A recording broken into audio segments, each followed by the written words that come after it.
Um, it's a different process. Mhm. It's still creative. Yeah, that's the way I look at it. I wrote lyrics for music.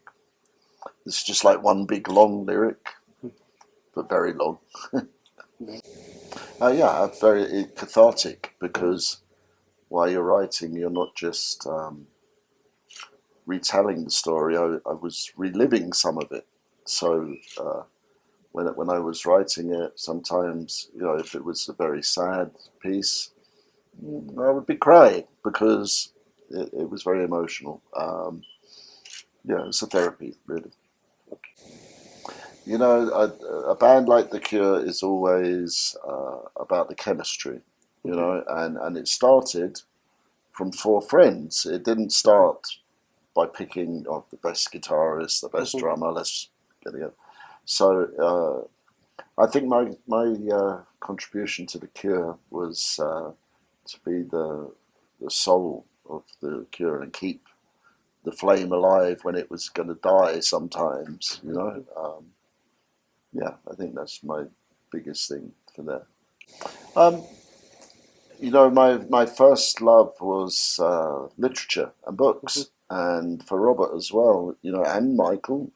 So it was natural for us to write about something that reflected how we felt. We felt like outsiders where we lived, and so it just sort of it matched at the same time. So we thought, okay, we can use that, The Bell Jar, Sylvia Plath, right?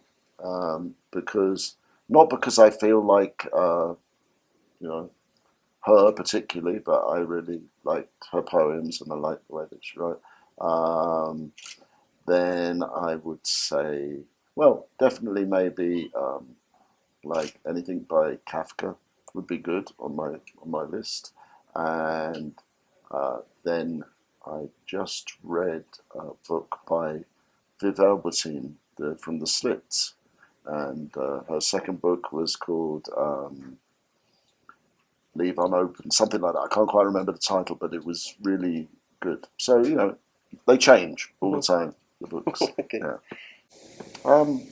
I think there are other musicians that inspired me to write a book, but also I read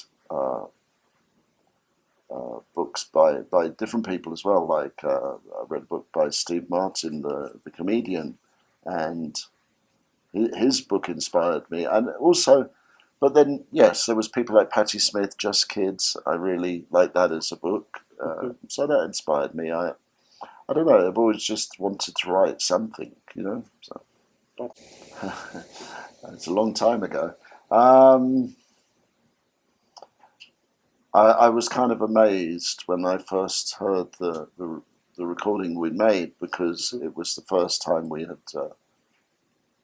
really had a fully professional kind of recording, and I can still remember hearing the playback and being kind of amazed that was us, Yeah, that's my big memory.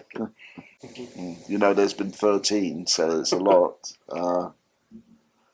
Robert and Michael and Pearl were my teenage friends, so I cherish that part about them, that we went through teenage years together. Everybody else, some people I know more than others. I know Simon very well. Went through my teens with Simon, so everybody else I know a little, but not too much. I know some things about them, but maybe I don't know their whole life. But with Robert and Michael and Pearl, I pretty much know their whole life. So that's important to me, to have a connection with like-minded people. Well, I think he's the person I've known the longest in my life. 55 years, longer than my parents. My parents have passed, and so, it's like family. So it's like if you have a brother or a sister, you love them. Sometimes you don't agree with them. Sometimes you do, but you always love them. That's how I feel about Robert. What am I currently reading? A book called I got to get this, Madness, Rack and Honey, which is some lectures from a American poet, Mary Renfrey.